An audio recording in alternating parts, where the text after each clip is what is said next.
Du 24 au 29 novembre 2024, le sommet spécial Abidjan 2024 a été convoqué par le leader, le pasteur Théodore Ndossé, selon les instructions du Seigneur. Il est le deuxième sommet après celui de Mayo-Oulo, localité dans la région du Nord Cameroun, qui s'est tenu en 1998 sous la présidence du professeur Zacharias Tanefomoun, père fondateur de la CMCI. Les faits majeurs de ces deux sommets: une définition de l'identité et du profil spirituel du membre de la CMCI à Mayo-Oulo. Le Seigneur avait permis aux dirigeants de la CMCI de définir clairement l'identité et le profil spirituel des membres de la CMCI. Il s'agissait donc fondamentalement de répondre à la question: qui est véritablement membre de la CMCI? Le sommet spécial Abidjan 2024, qui est en réalité le deuxième sommet de la CMCI après celui de Mayo-Oulo, a eu le mérite de donner à notre communauté une feuille de route.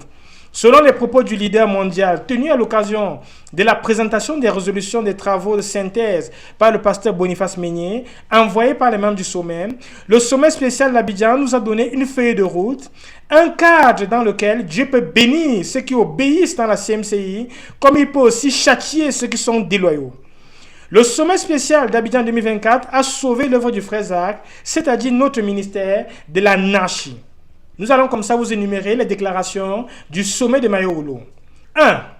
La fausseté sous toutes ses formes, dans tous les domaines, est bannie à jamais dans nos vies, dans les églises, dans les centres, dans le ministère CMCI, dans le monde entier.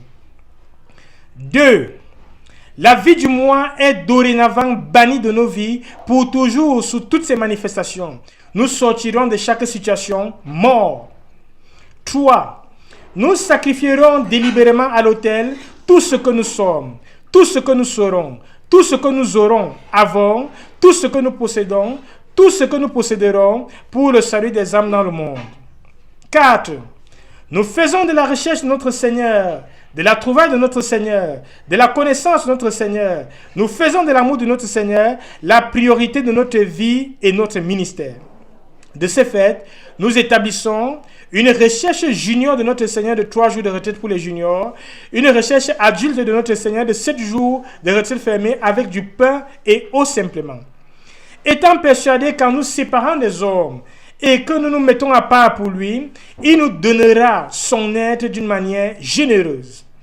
Nous ne limitons pas notre recherche du Seigneur, mais nous faisons de cela un chemin de vivre de la CMCI. 5. Tout effort qui ne laisse pas derrière une église de maison est un gaspillage.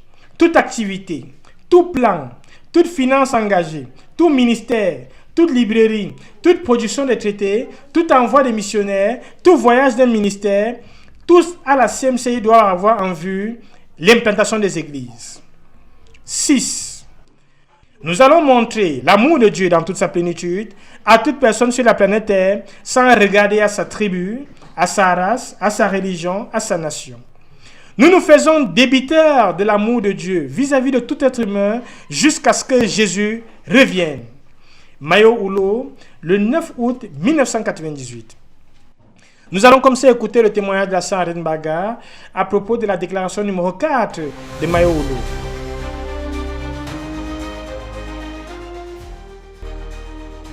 La phrase d'introduction, le frère Zach avait dit Mayo-Oulo will be a great divide. C'est-à-dire, sera l'occasion, la grande séparation. Ceux qui sont pour seront totalement pour. Ceux qui sont contre vont s'en aller. C'était comme ça qu'il avait introduit ça.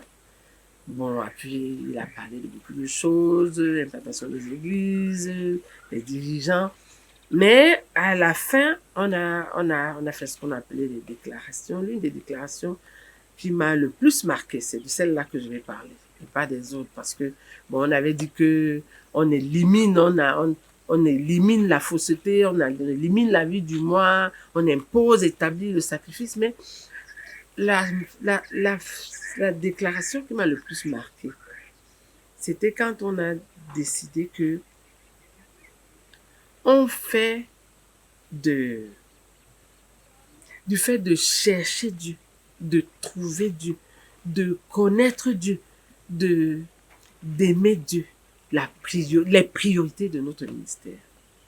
Et on avait à cette occasion établi des programmes. Il y avait 2 programmes. Programme de recherche de Dieu pour les juniors, les cadets, et le programme de recherche de Dieu pour les aînés. Le programme junior, c'était 72 heures de retraite fermée. C'est-à-dire, tu ne sors pas de là où tu es entré et tu ne consommes que le pain et l'eau. Ça, je me souviens parce que dès qu'on est revenu de Mayolo, j'ai fait ma retraite j'avais fait la retraite de 7 jours. On avait 72 heures pour la junior 88 et 7 jours pour la retraite des croyants mûrs pour chercher Dieu. J'ai fait 7 jours. Je vous assure, essayez de l'eau avec du pain. Tu as l'impression que c'est facile. Si tu essayes, ça va te dégoûter jusqu'à... c'est quelque chose que j'avais appliqué tout de suite dès qu'on était revenu. C'est pour ça que ça m'est resté. Je suis le frère Moussa Bouba, le pasteur de la nation spirituelle de Garoua. J'ai cru même à Mayo Oulo vers les années 85, quand on se réunissait pour l'église, dans la maison. Et ce n'était pas facile. Les Malcis même, ils étaient contre nous.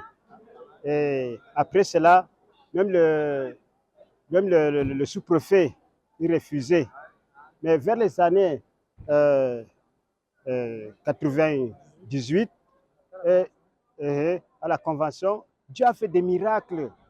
En ce temps, j'étais quitté déjà, j'étais à Garoua. Et pendant la convention, quand je suis allé là-bas, le Seigneur a fait des miracles. Il a envoyé un sous-préfet qui est le croyant. Et il nous a donné un grand terrain là-bas. Et nous avons tenu notre convention sur notre terrain, sur notre église. Et nous bénissons le Seigneur pour cela.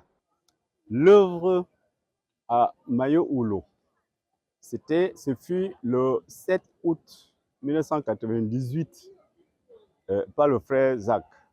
À cette occasion, il était assisté des dirigeants provinciaux, des pasteurs, y compris le frère T.A. Il venait de Nigeria avec le frère Ajakpo, Marc. Et juste, il nous avait fait faire le tour du terrain, sans parole. Nous avons fait le tour ensemble. Et après, il enseignait dans un hall de l'église de Mayo Oulo pendant quelques heures. Et nous avons été bénis. Et puis, tard dans la nuit, on s'est dispersés. Et nous bénissons vraiment le Seigneur pour cette rencontre avec le frère Zach.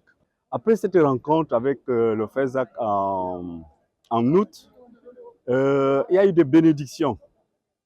Beaucoup de gens ont cru à Mayo Oulo. On assiste à beaucoup de couches sociales. Il y a les militaires, il y a les enseignants, il y a les maçons, les électriciens. L'Église a connu vraiment cette conversion de masse, de toutes les couches, beaucoup de couches sociales.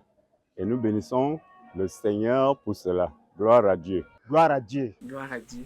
Que le Seigneur vous bénisse.